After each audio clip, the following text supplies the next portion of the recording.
하나쿨 하나쿨 영상 예배 이렇게 드려요.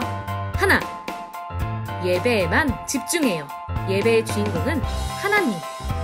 예배 시간에 핸드폰? 딴 생각? 누워서? 간식?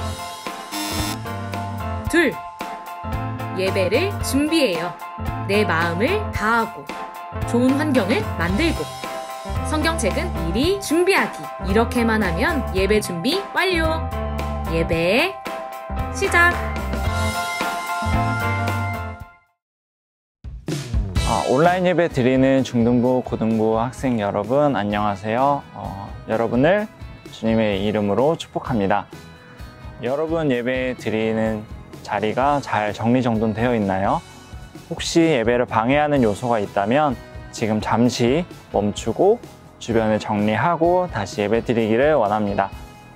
오늘도 예배 드림이 여러분의 기쁨 되기를 소망합니다. 기도하겠습니다.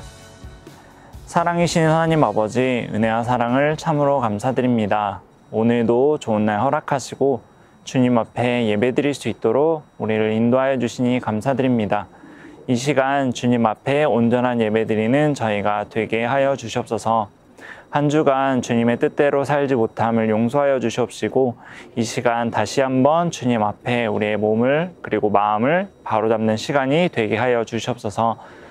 말씀 가운데 함께 하여 주시고 그 말씀을 받는 우리가 온전히 그 말씀을 아멘으로 받게 하시고 또한 받은 말씀으로 주님의 이름 안에 승리하며 살아갈 수 있게 하여 주시옵소서.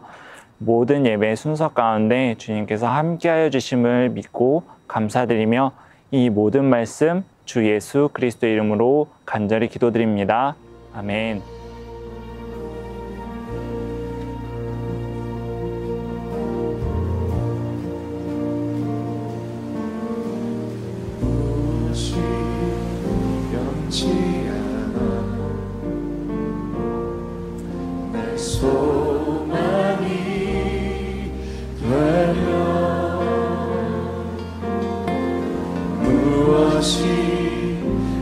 한결같아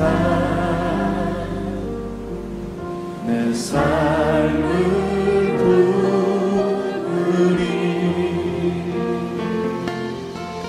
그가 날 만족해 내 영이시며 그를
성경 봉독하겠습니다. 로마서 6장 1절부터 14절까지 말씀입니다. 그런즉 우리가 무슨 말을 하리요? 은혜를 더하게 하려고 죄에 거하겠느냐? 그럴 수 없느니라. 죄에 대하여 죽은 우리가 어찌 그 가운데 더 살리요? 무릇 그리스도 예수와 함께 세례를 받은 우리는 그의 죽으심과 합하여 세례를 받은 줄을 알지 못하느냐?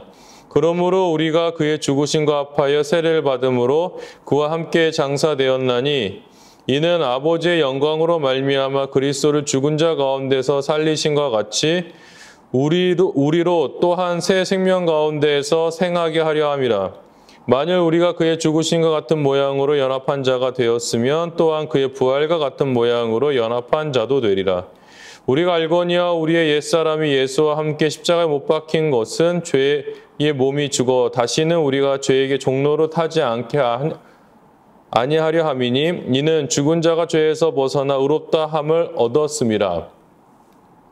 만일 우리가 그리스도와 함께 죽었으며 또한 그와 함께 살 줄을 믿노니 이는 그리스도께서 죽은 자 가운데서 살아나셨음에 다시 죽지 아니하시고 사망이 다시 그를 주장하지 못할 줄을 알미로라. 그가 죽으심은 죄에 대하여 단번에 죽으심이요 그가 살아계심은 하나님께 대하여 살아계심이니 이와 같이 너희도 너희 자신을 죄에 대하여는 죽은 자요 그리스도 예수 안에서 하나님께 대하여는 살아있는 자로 여길지어다. 그러므로 너희는 죄가 너희 죽을 몸을 지배하지 못하게 하여 몸의 사욕에 순종하지 말고 또한 너희 지체를 불의의 무기로 죄에게 내주지 말고 오직 너희 자신을 죽은 자 가운데서 다시 살아난 자 같이 하나님께 드리며 너희 지체를 의의 무기로 하나님께 드리라. 죄가 너희를 주장하지 못하리니 이는 너희가 법 아래 있지 아니하고 은혜 아래에 있음이라. 아멘. 복음은 분명히 파격적입니다. 왜냐하면 예수 그리스도의 복음을 듣는 순간 우리의 도덕적인 노력은 하나도 우리의 구원에 기여하지 못해요. 무슨 말이냐면 우리가 어떠한 일을 해서 얻게 된 의로움이 아니라는 것이죠. 예수 그리스도를 통해서 얻은 의입니다. 그러니까 우리가 어떠한 공로나 우리의 어떤 행위로서 얻어진 구원이 아니라 예수 그리스도께서 행하신 그 일을 믿을 때 그리스도의 의, 그러니까 하나님 앞에서 의로우심을 행하신 그분의 의가 나에게 전가되는 것이죠. 이것은 세계 모든 종교에는 없는 교리예요. 특별히 그러니까 예수 그리스도께서 참 하나님, 참 신으로 오셨는데 그 신이 자기가 창조한 피조물을 위해서 대신 몸을 죽여 피를 흘려서 죽는다, 이런 종교는 없어요. 그러다 보니 사도 바울은 우리에게 계속해서 무엇을 이야기하냐면 6장 1절에서 우리가 무슨 말을 하리요? 은혜를 더하려고 죄에 거하겠느냐? 그러니까 예수 그리스도께서 우리의 죄 때문에 죽으셨는데 그로 말미암아 우리가 은혜 아래 거하게 되었는데 다시 그 은혜 아래 거하여진 우리가 죄를 짓겠냐라는 것이죠. 그렇지 못한다는 것이죠. 결국에는 복음이 여러분의 삶에서 여러분의 나쁜 생활 방식을 모두 뒤집어 놓고 그리고 계속해서 은혜가 여러분의 죄를 부추겨서 죄를 짓게 하겠는가? 그렇지 않죠. 오히려 죄를 덮고 죄의 어떤 힘과 능력이 우리를 사로잡지 못하도록 그 은혜가 그 죄를 이기고 승리하는 것입니다. 그래서 예수 그리스도를 믿는 사람의 그리고 곧장 예수 그리스도를 믿어서 구원받은 사람의 특징이 무엇이냐면 죄를 혐오하게 되는 거예요. 왜 죄를 혐오하게 될까요? 예수 그리스도께서 그 죄 때문에 죽으셨기 때문에 그것도 우리의 죄 때문에 죽으셨기 때문에 내가 지은 죄 때문에 죽으신 그 예수 그리스도를 바라보니 내가 다시는 그 죄를 짓고 싶지 않은 거죠. 왜냐하면 또다시 예수님은 십자가에 매 달아야 하기 때문에 그렇습니다. 그렇기 때문에 예수 그리스도께서 죽으신 그 이유가 나의 죄라는 것을 인지하고 인식하고 다시는 그 죄에 머물지 않기 위하여 죄를 혐오하고 싫어하게 되는 거예요.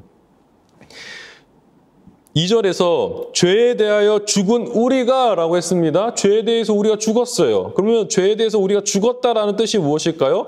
더 이상 죄를 짓지 않겠다라는 결심이죠. 죄에 대해서 죽었다라는 뜻이 무엇이십니까? 더 이상 죄를 지어서는 안 되는 사람들이 됐다는 뜻이죠.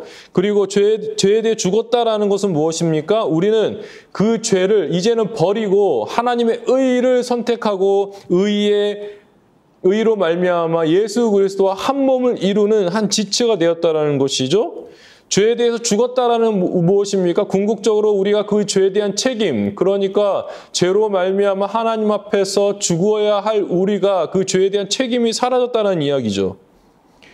결국에는 우리의 삶 속에 성령께서 역사하심으로 새로운 능력, 새로운 삶을 살아갈 수 있도록 만들어주신 새 생명이 우리를 다스리고 있기 때문에 이제는 더 이상 죄의 권세가 우리를 주장하지 못하고 그 죄의 법 아래 우리가 있지 않다라는 것이죠. 그래서 결국에는 우리가 예수 그리스도와 연합하고 합하여 세례를 받아서 그 죽으심과 합하여 결국에는 우리가 예수 그리스도께서 우리에게 주신 그 은혜로 말미암아 더 이상 죄를 짓지 않게 되고 그리고 죄를 지으려고 하는 우리의 모습 속에서 그 죄를 거부하는 마음들이 일어나는 것이죠.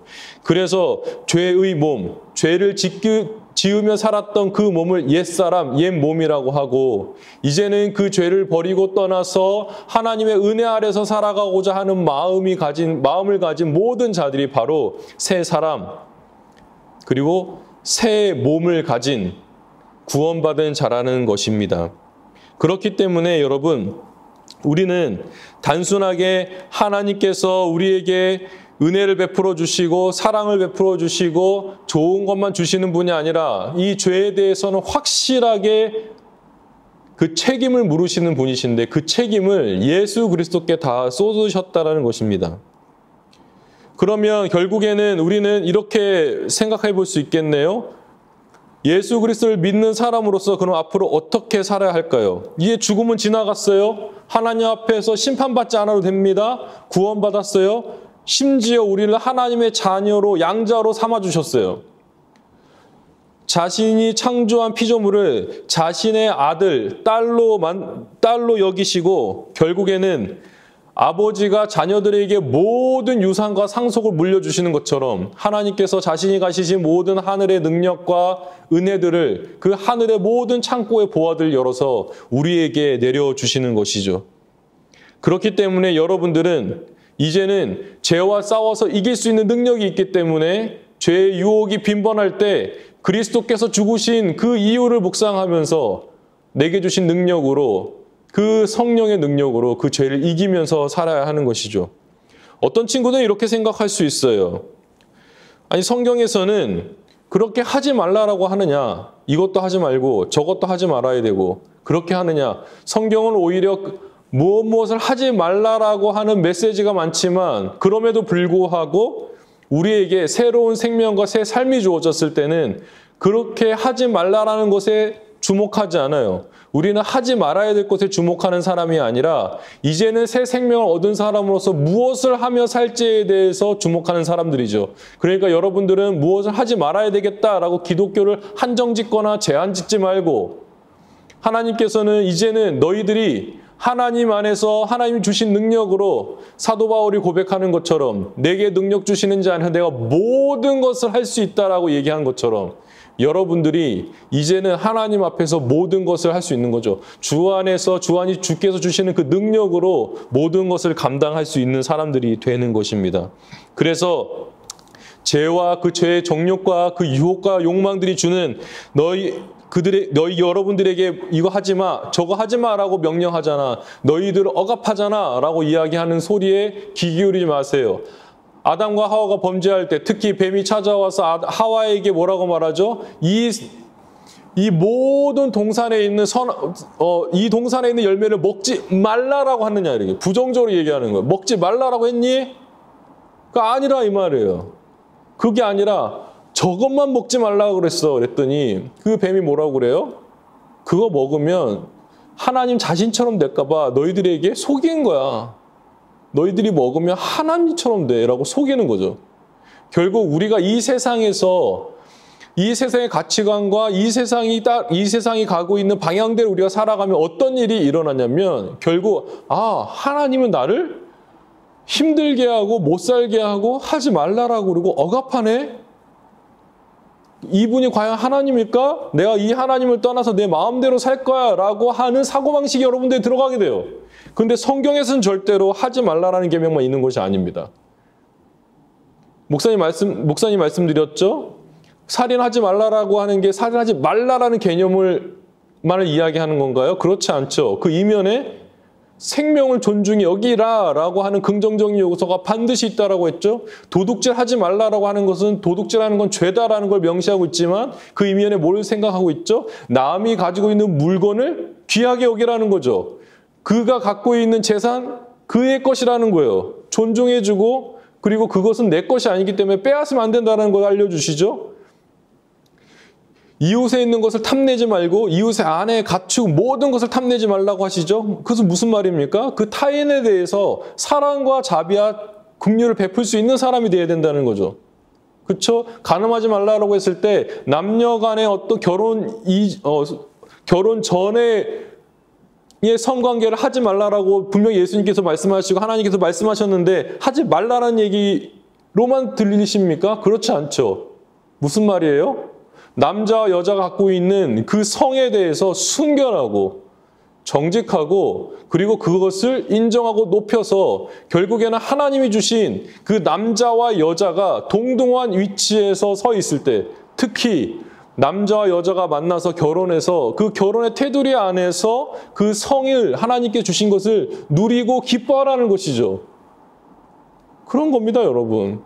그럼에도 불구하고 우리가 하나님께서는 하지 말라, 우리를 제한하는 하나님으로 생각하는 거예요. 그렇지 않다라는 것이죠. 결국 예수 그리스도께서 오셔서 우리에게 이렇게 말씀하십니다. 보십시오. 14절에 이렇게 말해요. 죄가 너희를 주장하지 못하리니. 그럼 여러분 보세요. 우리를 주장하고 우리를 제한하고 우리를 한정짓는 것이 무엇이었어요? 하나님이 아니라는 거예요. 죄가 그렇다라는 거죠. 죄가 우리를 유혹해서 너희들이 하지 말라는 하나님을 떠나서 너희들 마음대로 하고 살아라고 죄가 유혹하지만 정작 죄의 유혹에 빠져서 죄를 딱 짓게 되는 순간 그 죄가 나를 얽매이고 나를 주장하고 이제 더 이상 하나님 앞에 서지 못하게 하고 남들 앞에 떳떳하게 서지 못하게 하는 그 죄의 소용돌이 속에 빨려 들어가게 되는 거죠. 그런데 예수 그리스도께서 너희가 죄의 세력 아래 있지 않기 때문이다. 왜냐하면 우리는 하나님의 은혜 아래 있기 때문에 그렇다래요. 은혜 아래 있기 때문에. 그래서 여러분들은 분명히 이것을 알아야 해요. 우리를 자유케 하시고 우리를 만족케 하시고 우리에게 모든 것을 가능하게 하시는 이는 누구시냐면 예수 그리스도라는 거예요. 주님만을 믿고 따라갈 때 여러분들이 그 안에서 자유를 누린다는 거예요, 여러분. 그러니까 속지 마세요. 속지 마세요. 그 죄를 지었을 때 하나님을 떠났을 때 자유하고 해방을 누릴 것 같지만 천만에요, 여러분. 오히려 그 죄가 여러분들을 옥죄이고 여러분들을 제한하고 여러분들의 자유를 빼앗아 갈 거예요. 그렇기 때문에 여러분들은 은혜 아래 사는 사람들입니다. 그 은혜를 누가 주셨나요? 예수 그리스도께서 주셨죠. 하나님께서 그 사랑으로 예수 그리스도를 통해서 구원의 은혜를 우리에게 주셨어요. 예수 그리스도를 믿는 자마다 정말 하나님께서 그에게 믿음을 주시고 구원을 베풀어 주셔서 여러분이 하나님의 자녀가 될 뿐만 아니라 진정한 자유, 참 하나님의 그 기쁨, 그것을 그 구원 안에서 누릴 수 있다는 것입니다. 여러분, 하나님 안에 속해 있는 자들이 다 되기 바랍니다.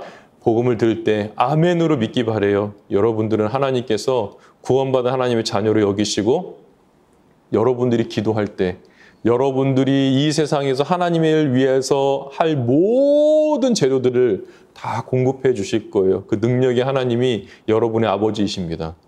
하나님만을 따르시기 바랍니다. 기도하겠습니다. 하나님 아버지 감사합니다.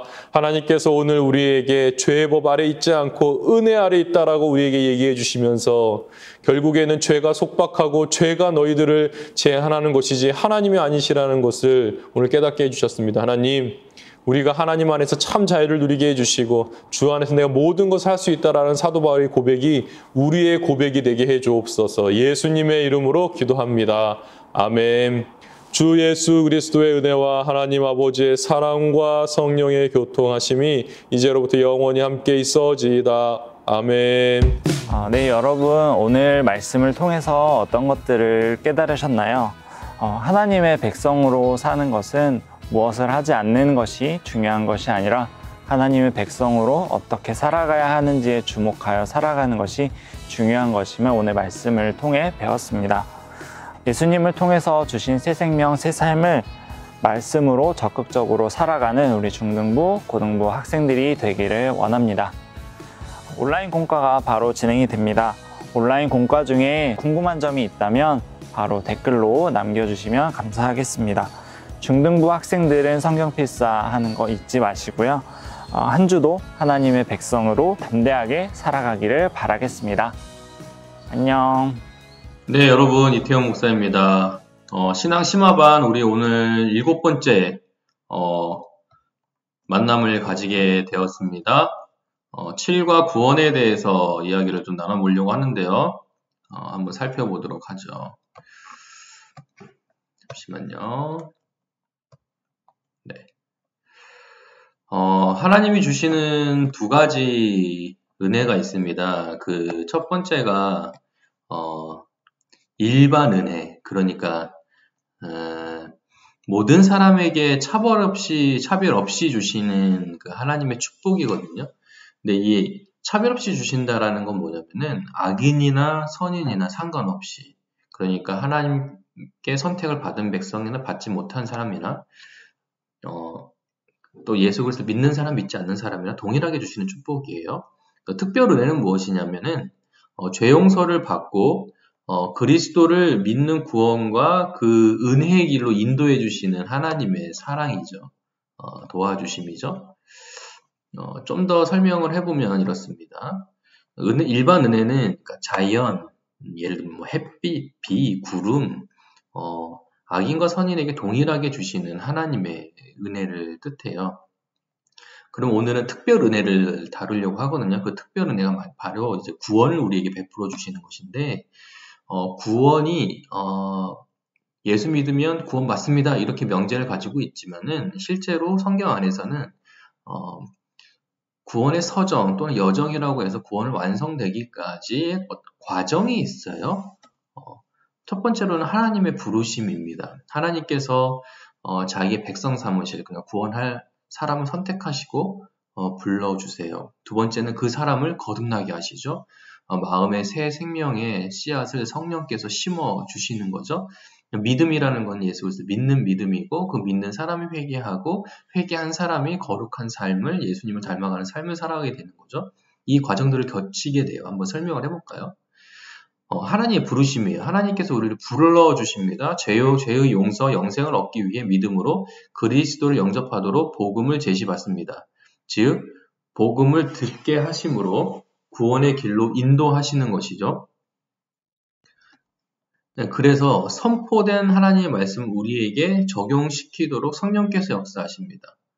그러니까 하나님께서는 누구를 통해서든 전도를 되든 아니면 믿음의 가정에서 태어나든 하나님의 말씀을 듣게 되는 것. 그러니까 친구의 전도를 받아서 교회에 와서 목사님의 말씀을 듣거나 하나님의 말씀을 듣게 되는, 목사님을 통해서 하나님의 말씀을 듣게 되는 그런 것을 통해서 우리에게 효력이 있는 부르심. 그러니까 이 효력이 있는 부르심이라는 것은 하나님께서 부르시는 것은 절대로 취소가 되지 않고 그 안에 효력이 있어서 결국에는 구원에 이르기까지 된다는 것을 이야기하고 있는 것입니다. 그래서 죄인들은 자기의 죄를 깨닫고 복음을 회개하며 신앙을 갖게 되는 것이지요.